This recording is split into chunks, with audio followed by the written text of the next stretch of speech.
Bismillahirrahmanirrahim. Assalamualaikum warahmatullahi wabarakatuh. Innal hamdalillah nahmaduhu wa nasta'inuhu wa nastaghfiruh wa na'udzu billahi min syururi anfusina wa min sayyiati a'malina may yahdihillahu fala mudhillalah wa may yudlil fala hadiyalah. Asyhadu an la ilaha illallah wa asyhadu anna Muhammadan abduhu wa rasuluh la nabiyya wa la rasula ba'dah. Rabbi shrah li sadri wa yassir li amri wa hlul 'uqdatam min lisani yafqahu qawli. Yang terhormat Bapak Ketua Takmir dan juga jajaran Takmir Masjid Nurul Huda 19, Bapak Ibu yang saya hormati, jamaah dan jamaah Masjid Nurul Huda 19 yang menghadiri kajian jelang buka puasa pada sore hari ini. Kita bersyukur, alhamdulillah Allah masih berikan kepada kita segala nikmatnya, sehingga sore hari ini kita masih diberikan kekuatan oleh Allah untuk talabul ilmi, silaturahmi, dan juga belajar bersama di masjid yang insya Allah penuh barokah ini. Salam dan salam semoga Allah senantiasa curahkan kepada Nabi kita Nabi Muhammad Sallallahu Alaihi Wasallam, dan semoga tercurah kepada keluarga, sahabat dan umatnya hingga akhir zaman. Baik, Bapak yang dirahmati Allah, ini adalah pekan keempat dari pertemuan kita di hari Rabu terkait belajar dari umat terdahulu, dan kita sudah belajar dari umatnya Nabi Lut dan umatnya Nabi Nuh di pekan-pekan lalu, dan kita akan lanjutkan pekan ini di bagian ketiga. Kita akan mencoba menggali kisah dari Bani Israel. Nah, Bani Israel ini umatnya Nabi siapa? Nah, nanti saya akan sampaikan, tapi sebelum ke sana saya mulai dengan kenapa penting kita belajar dari kisah masa lalu. Kemarin ada beberapa ayat yang sudah kita pelajari, beberapa hal misalnya untuk meneguhkan keimanan kita, untuk kemudian juga untuk belajar dari apa yang pernah terjadi di masa lalu, untuk kemudian juga kita muhasabah dari apa yang pernah terjadi di masa lalu. Nah, ada satu ayat dalam surat Yusuf, a'udzubillahi minasyaitonirrajim. Saya langsung potong. Afalam yasiru fil ardi fayanzuru kaifa kana aqibatul ladzina min qablihim. Tidaklah mereka bepergian di bumi lalu melihat bagaimana kesudahan orang-orang yang sebelum mereka yang mendustakan Rasul. Ada beberapa ayat lain Ibu Bapak terkait perintah untuk kita fasiru fil ard, untuk kita berjalan di muka bumi. Mungkin maknanya hari ini berjalan di muka bumi itu ya kita bisa jalan-jalan nah, kita bisa rekreasi bisa healing, tetapi juga ada pesan Allah di balik berrekreasi, berwisata itu juga kita sambil merenungkan apa yang pernah terjadi pada umat masa lalu. Jadi kalau misalnya kita ke Candi Prambanan atau ke Candi Borobudur, ya enggak apa-apa. Jangan kemudian mengatakan ngapain kita ke tempat ibadahnya orang Hindu atau Buddha, tidak, tetapi kita memahaminya dengan sudut pandang Al-Qur'an bahwasanya dulu sebelum risalah kenabian datang dan diterima oleh masyarakat kita di Jawa, mereka masih menganut agama Hindu Buddha yang seperti ini. Bagaimana peribadatan mereka, bagaimana mereka menghadirkan sesembahan selain Allah dan sebagainya. Nah, yang kita ambil pelajarannya menikah gitu. Nah, maka setiap kali kita berjalan-jalan di satu tempat, bahkan mungkin kalau ada kesempatan kita juga bisa berziarah ke luar negeri begitu melihat bagaimana orang-orang yang mungkin karena tidak mendapatkan hidayah Islam, kemudian ya dia berada dalam keingkaran ataupun kekafiran dan sebagainya. Nah, itu kemudian seharusnya bisa semakin menguatkan keimanan kita, begitu nggih, Bu Bapak. Nah, ini tambahan saja. Nah, kita akan masuk kepada kisah Bani Israel. Semoga cukup waktunya karena kisah Bani Israel ini dikisahkan sangat banyak dalam Al-Quran, Ibu Bapak, ya. Dan tersebar di banyak surat. Tapi saya akan memulai dengan ini, ya. Ada satu postingan, Ibu Bapak, dari Facebook, ya, Facebook dari Kedutaan Besar Israel di Singapura. Baru beberapa hari yang lalu ramai. Kenapa? Nah, dia mengatakan, dia posting di situ, ya, menulis Israel disebutkan 43 kali dalam Al-Quran. Sebaliknya, Palestina tidak disebutkan satu kali pun. Setiap bukti arkeologi, peta, dokumen, koin menghubungkan tanah Israel dengan orang-orang Yahudi sebagai penduduk asli tanah tersebut. Nah, ini postingan ini menuai kontroversi besar di Singapura, yang notabene memang bukan negara mayoritas Muslim, ya, di sana. Tetapi Menteri Dalam Negerinya sangat marah dan menegur Kedutaan Besar Israel dan meminta untuk men-take down, menghapus postingan itu. Kenapa? Karena ini sangat provokatif dan justru membahayakan warga Israel, orang-orang Yahudi di Singapura sendiri. Karena juga ada sebagian masyarakat Muslim dan mungkin orang-orang yang berada di mendukung Palestina karena sadar apa yang dilakukan Israel pada Palestina itu adalah sebuah penjajahan, begitu kan? Nah, meskipun mereka mencoba menghadirkan pembenaran sejarah dari apa yang ada dalam Al-Quran. Dan nanti kita juga akan sampai kepada ayat yang menyampaikan tentang tanah yang dijanjikan, yang kemudian itu yang selalu digaungkan oleh orang-orang Yahudi untuk kemudian merasa dialah yang punya hak atas tanah Palestina hari ini. Nah, nanti semoga sampai ke sana. Bagi Bapak yang dirahmati Allah. Nah, bagaimana Allah mengingatkan Bani Israel? Nah, kita mulai dari Al-Baqarah 47, A'udzubillahi minasyaitonirrajim. Ya Bani Israel, uzkuru ni'mati allati an'amtu 'alaikum wa anni faddaltukum 'alal 'alamin. Wahai Bani Israel, ini secara eksplisit, Ibu Bapak, secara jelas dalam Al-Quran disebut ya Bani Israel, gitu, ya. Wahai Bani Israel, ingatlah nikmatku yang telah aku berikan kepadamu. Nah, kita akan melihat, Ibu Bapak, dalam Al-Quran banyak sekali nikmat Allah yang sudah diberikan kepada Bani Israel ini. Dan Allah ingin agar Bani Israel itu seharusnya mengingat apa yang sudah pernah diberikan Allah kepada mereka, begitu. Nah, bahkan kemudian Allah mengatakan di sini, wa inni faddaltukum 'alal 'alamin. Dan aku telah melebihkan kamu dari semua umat lain di alam ini pada masa itu. Nah, ini konteksnya dalam beberapa terjemahan di situ. Nah, ayat ini juga yang sering dibuat, ya, membuat orang-orang Israel dan orang yang sekarang berada di negara Israel, ya, hari ini percaya diri. Dia adalah yang dikatakan Allah sebagai orang yang diberi kelebihan, itu kan, orang yang memang lebih dari di atas umat manusia yang lain. Tetapi apa yang disampaikan Allah, dijanjikan Allah ini betul sebetulnya. Apa yang ada hari ini pada orang Israel dan orang-orang Yahudi yang tersebar di banyak belahan dunia, itu mereka memang brilian, cerdas. Dianugerai Allah kepintaran yang luar biasa, penguasaan teknologi. Ya, bahkan mungkin generasi muda sehari-hari ini pegang Facebook atau mungkin Instagram. Itu yang membuat orang Yahudi, gitu kira-kira. Ya, jadi dan banyak lagi produk-produk Yahudi yang saat ini mungkin dekat dengan kita, ya. Artinya mereka memang dilebihkan oleh Allah.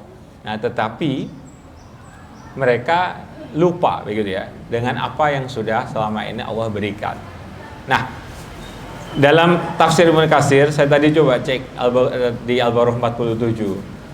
Apa yang dilebihkan Allah kepada Bani Israel, gitu, ya. Di sini dijelaskan misalnya ada kerajaan, rasul-rasul. Karena memang banyak sekali, Bapak, ada 12 rasul yang diturunkan kepada Bani Israel. Betapa banyaknya, karena memang, ya, kita bisa lihat kenapa kaum ini diturunkan banyak sekali rasul. Ya, memang kaum yang sangat susah diatur, gitu kira-kira, ya. Sampai 12 rasul diturunkan, ya.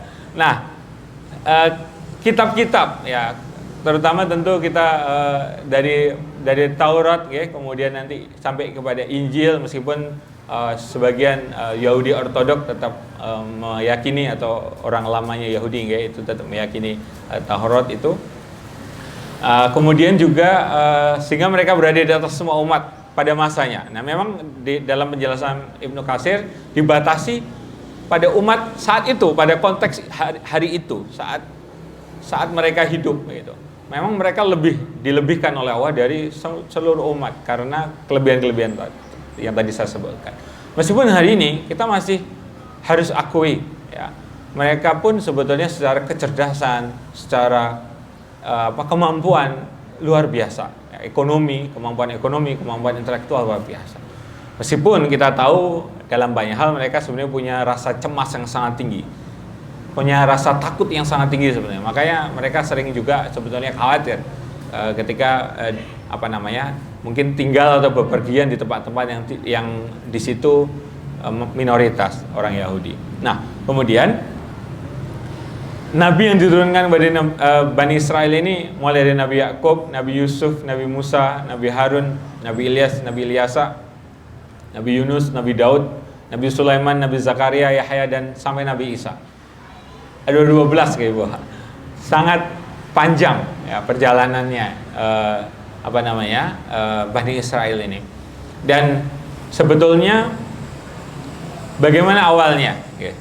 Jadi tidak lain Bani Israel ini adalah sebetulnya keturunan dari Nabi Ibrahim.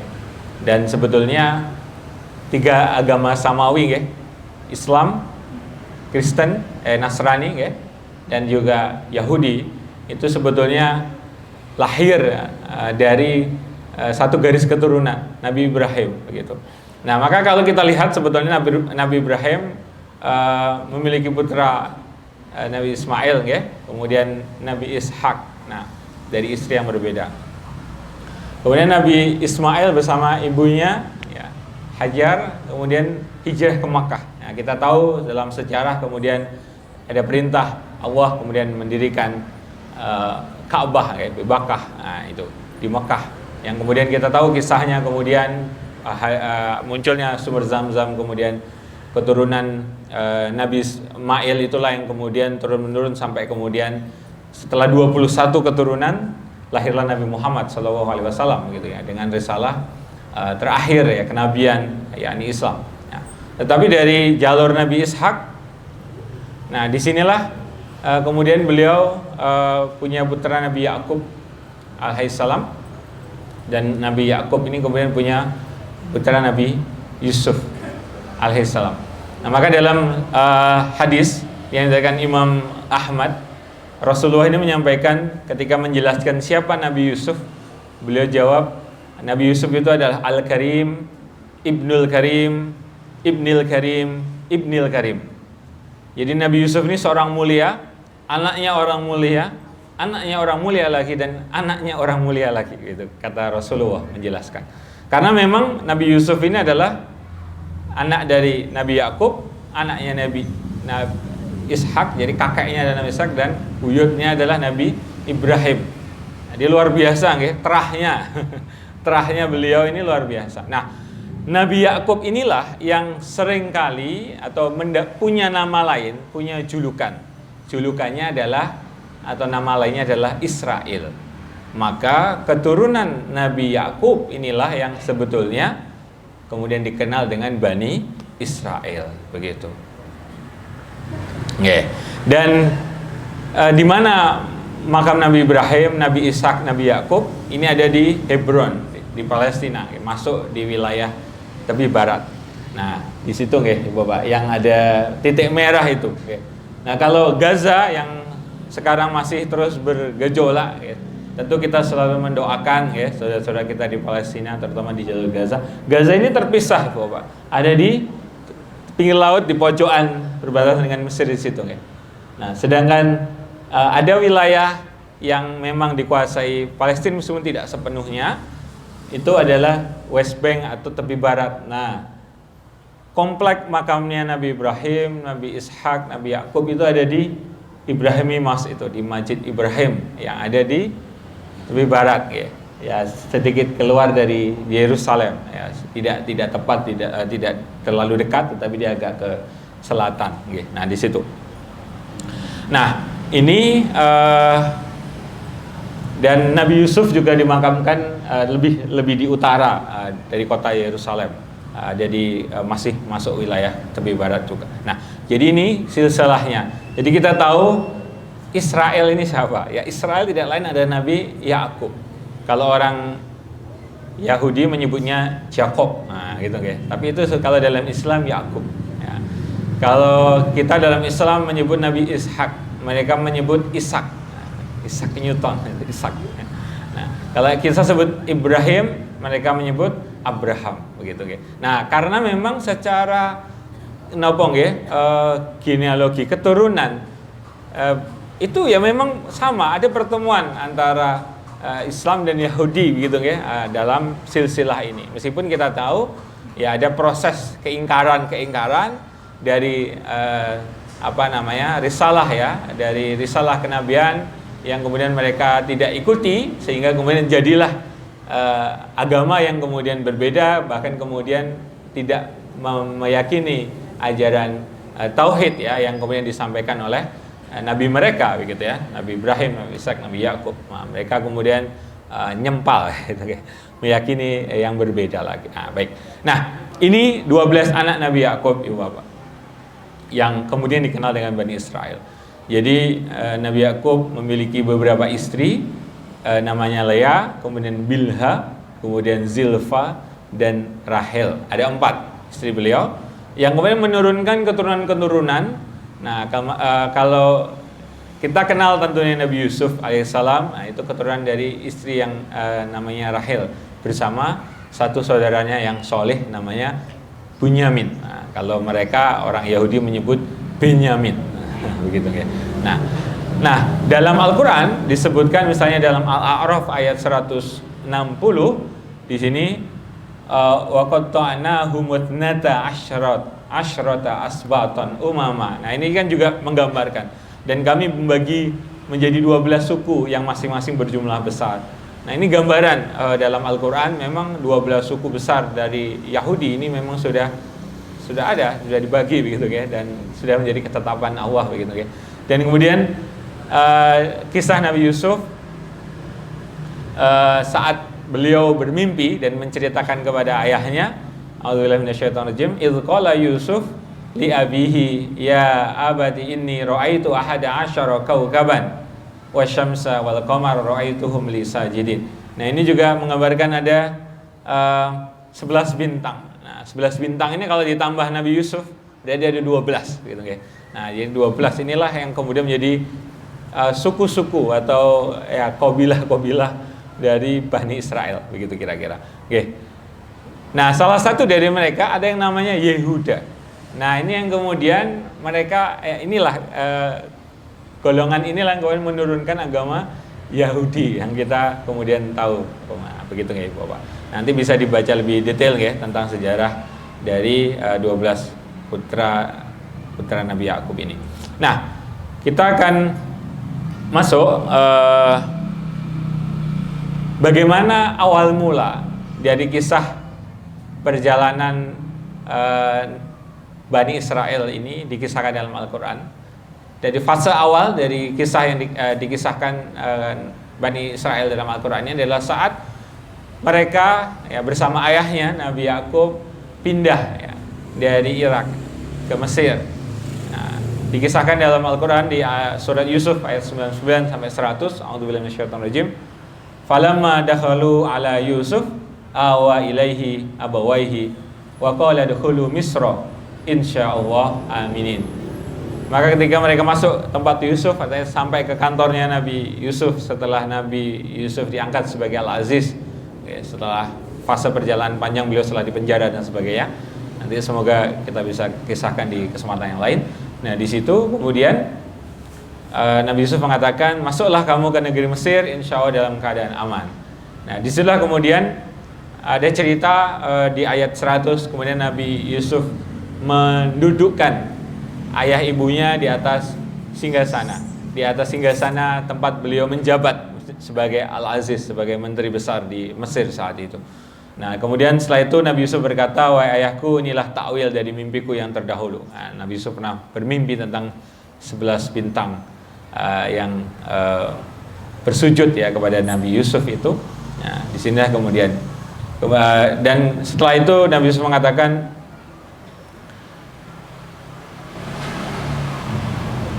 "Sesungguhnya Tuhanku telah berbuat baik kepadaku ketika Dia membebaskan aku dari penjara dan ketika membawa kamu dari dusun setelah setan merusak hubungan antara aku dengan saudara-saudaraku." Ya, kita tahu bahasanya ada fase di mana Nabi Yusuf menjadi iri ya, saudara-saudaranya iri karena Nabi Yakub sangat sayang kepada Nabi Yusuf, kemudian dibawalah ke satu tempat dan dimasukkan kepada sumur gitu. Yang kemudian disitulah fase awal perpisahan Nabi Yusuf sekian lama bersama saudara-saudaranya dan ayah ibunya. Dan tetapi kemudian Nabi Yusuf membalas dengan kebaikan dengan mempersilahkan saudara-saudaranya tinggal di Mesir karena mereka jauh lebih aman. Nah, akhirnya anak keturunan Nabi Yakub ini tinggal atau hidup damai di Mesir. Di bawah kemungkinan saat itu rezimnya Hyksos, mirip nama permen gitu. Hyksos. Nah, selama 400 tahun kira-kira sebelum kemudian berganti rezim Fir'aun yang kita tahu. Ya, kemudian dikisahkan nanti dalam ayat-ayat berikutnya dalam Al-Quran. Apa yang kemudian terjadi saat Fir'aun menguasai Mesir? Dia mengatakan dalam ayat ke-128 Al-A'raf, qala sanuqattilu abna'ahum wa nastahyi nisa'ahum wa inna fawqahum qahirun. Akan kita bunuh anak-anak laki-laki mereka dan kita biarkan hidup anak-anak perempuan mereka, dan sesungguhnya kita berkuasa penuh di atas mereka. Nah, jadi ya ini kaum Fir'aun ya, para pendukung Fir'aun kemudian melakukan upaya untuk kemudian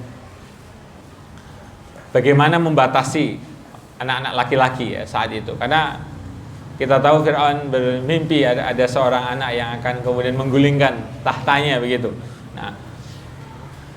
Nah itu yang kemudian terjadi, upaya penindasan kepada Bani Israel ini terjadi, dilakukan oleh kaum atau umatnya Fir'aun atau para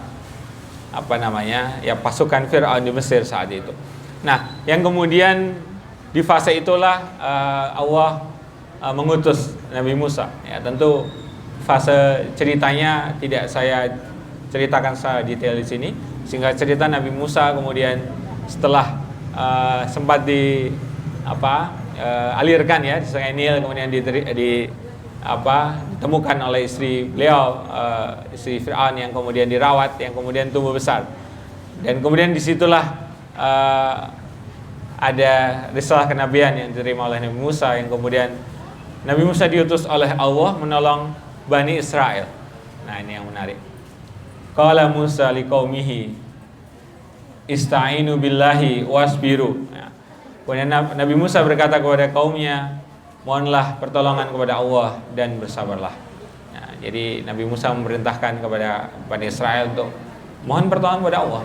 Di sinilah kita tahu bahwasanya Bani Israel ini sudah mendapatkan perintah tentang mengesahkan Allah dan hanya meminta pertolongan kepada Allah. Nah, di sini kan kita mengetahui itu. Nah, kemudian sesungguhnya bumi ini milik Allah, diwariskannya kepada siapa saja yang dikehendaki di antara hamba-hambanya. Dan kesudahan yang baik adalah orang-orang yang bertakwa. Ini hiburan Nabi Musa kepada Bani Israel. Kemudian disebut di Al-Quran kaum Musa. Ya, ini sebetulnya juga Bani Israel. Mereka mengatakan, mereka berkata, qalu audina min qabli antatina wa min ba'di ma ji'tana. Mereka berkata, kami telah ditindas oleh Fir'aun sebelum engkau datang kepada kami dan setelah engkau datang. Nah, jadi ya ini situasi gambaran yang memang terjadi pada Bani Israel setelah pergantian rezim Hyksos di Mesir, begitu, oke? Nah, kemudian Nabi Musa berkata, menjawab, mudah-mudahan Tuhanmu membinasakan musuhmu dan menjadikan kamu khalifah di bumi. maka dia akan menjadi bagaimana dan dia akan melihat bagaimana perbuatan. Kemudian Allah mengatakan, dan sungguh kami telah menghukum Fir'aun dan kaumnya dengan mendatangkan musim kemarau bertahun-tahun dan kekurangan buah-buahan agar mereka mengambil pelajaran. Nah, jadi setiap kali Bani Israel ini dijahati begitu ya, itu Allah itu segera memberi pertolongan dan berkali-kali kejadian seperti itu. Nah, tetapi Bani Israel ini adalah kaum yang tidak bersyukur gitu ya, Ibu. Nah, dikisahkan dalam Al-Quran. Nah, kemudian di ayat berikutnya, kemudian apabila kebaikan atau kemakmuran datang kepada mereka, apa yang mereka katakan? Bani Israel ini mengatakan apa? Ini adalah karena usaha kami. Nah, sombongnya Bani Israel gitu kan. Sudah ditolong oleh Allah. Nah, mengatakan ini dari kami sendiri, ini upaya kami sendiri gitu kan. Dan jika mereka ditimpa kesulitan, nah, mereka kemudian melemparkan sebab kesialan itu kepada Nabi Musa dan pengikutnya. Nah, jadi seperti itulah karakternya Bani Israel gitu ya. Nah, kalau beruntung mereka bangga, merasa bukan karena Nabi Musa dan pengikutnya. Nah, kalau lagi sial, ini karena Nabi Musa ini begitu. Dan mereka berkata kepada Nabi Musa, bukti apapun yang engkau bawa kepada kami untuk menyihir kami tidak akan beriman kepadamu. Nah, begitu. Nah, jadi keingkaran yang memang ditunjukkan oleh Bani Israel. Dan Bani Israel ini juga ingkar janji. Dalam A'raf lanjutannya 133 135 ini juga dikisahkan, maka kami kirimkan kepada mereka topan, belalang, kutu, katak dan darah dalam minuman mereka sebagai bukti yang jelas. Tapi mereka tetap saja menyombongkan diri. Dan mereka adalah kaum yang berdosa, kaum mujrimin, disampaikan dalam Al-Quran. Dan mereka ditimpa azab yang telah diterangkan itu. Mereka pun berkata, wahai Musa, mohonkanlah untuk kami kepada Tuhanmu sesuai dengan janjinya kepadamu, jika engkau dapat menghilangkan azab itu dari kami. Niscaya kami akan beriman kepadamu, dan pasti kami akan biarkan Bani Israel pergi bersama kamu. Nah, ya kan, berkali-kali begitu kayak Ibu. Kalau udah sial, mereka kembali memohon. Nah, kemudian tetapi setelah kami hilangkan azab itu dari mereka hingga batas waktu yang mereka penuhi, ternyata mereka ingkar janji. Nah, setelah dihilangkan topan, belalang, kutu, katak dan darah sesuai dengan yang dikasahkan Al-Quran, mereka kembali ingkar. Nah, kemudian tentu kisah yang paling dramatis dari Bani Israel adalah ketika diselamatkan dari kejaran Fir'aun. Wa wahayna ila Musa an asri bi ibadi innakum muttaba'un. Dan kami wahyukan, kami perintahkan kepada Musa, pergilah pada malam hari dengan membawa hamba-hambaku Bani Israel, sebab pasti kamu akan dikejar. Kemudian singkat cerita, mereka kejar-kejaran ya, di pagi harinya dikejar Fir'aun dan kemudian sudah sampai pada tepi laut Merah, yang kemudian falamma taro'al jam'ani qala ashabu Musa inna lamudrakun. Wah, kita akan tertangkap ini gitu kira-kira yang dikatakan oleh kaum Nabi Musa. Qala kalla, sekali-kali tidak. Nabi Musa mengatakan, ini ma'ya rabbi sayahdin, sesungguhnya bersama kita adalah Tuhan yang akan memberikan petunjuk, begitu kira-kira. Fauhayna ila Musa. Nah, kemudian Allah mewahyukan kepada Nabi Musa, idrib bi'asawakal bahar, pukullah laut itu dengan tongkatmu. Nah, kita tahu itu. Maka terbelah lautan itu dan setiap belahan seperti gunung yang besar, yang kemudian memudahkan Nabi Musa bersama Bani Israel menyeberang Laut Merah tersebut. Di Al-Baqarah 49 sampai 52 juga dikisahkan kisah bagaimana saat Allah menyelamatkan para pengikut Musa ya, Bani Israel ini dari kejaran pengikut Fir'aun ya, dan Fir'aun itu sendiri. Nah, kemudian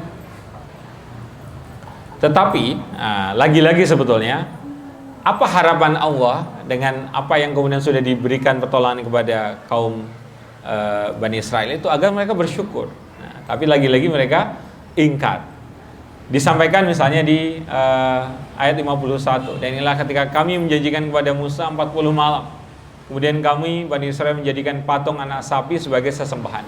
Nah, nanti pada fase berikutnya setelah ditolong, nah itu terjadi satu peristiwa yang membuat Nabi Musa sangat marah kepada Bani Israel ketika malah mereka ditinggal karena Nabi Musa akan menerima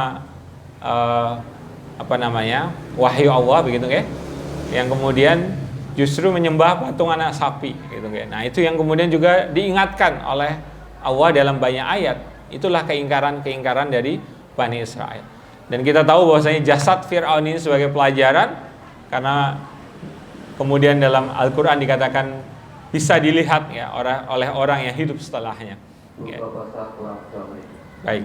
Nah, kemudian ini di bagian tanah suci yang dijanjikan Allah. Nah, di sini. Ya qaumi dukhulul ardal muqaddasatal lati kataballahu lakum. Nah, di sini Ibu Bapak, yang kemudian dianggap inilah yang kemudian janji Allah ya, janji Tuhan kepada Bani Israel ya. Wahai kaumku, masuklah ke tanah suci Palestina yang telah ditentukan Allah bagimu. Tetapi sebetulnya saat Nabi Musa memerintahkan mereka masuk, mereka tidak mau masuk. Mereka berkata, wahai Musa, sesungguhnya di dalam negeri itu ada orang-orang yang sangat kuat dan kejam. Dan mereka mengatakan, wahai Musa, sampai kapanpun kami tidak akan mau memasukinya. Jadi dulu awalnya mereka tidak mau masuk ke tanah yang dijanjikan Allah di situ, di negeri Palestina hari ini ya. Dan juga dikatakan sebagai kaum yang tertindas. Baik, kita lanjutkan di lain kesempatan karena sudah masuk waktu berbuka puasa. Kita berdoa bersama. Bismillahirrahmanirrahim. Allahumma laka sumtu wa bika amantu wa ala rizqika aftartu bi rahmatika ya arhamar rahimin.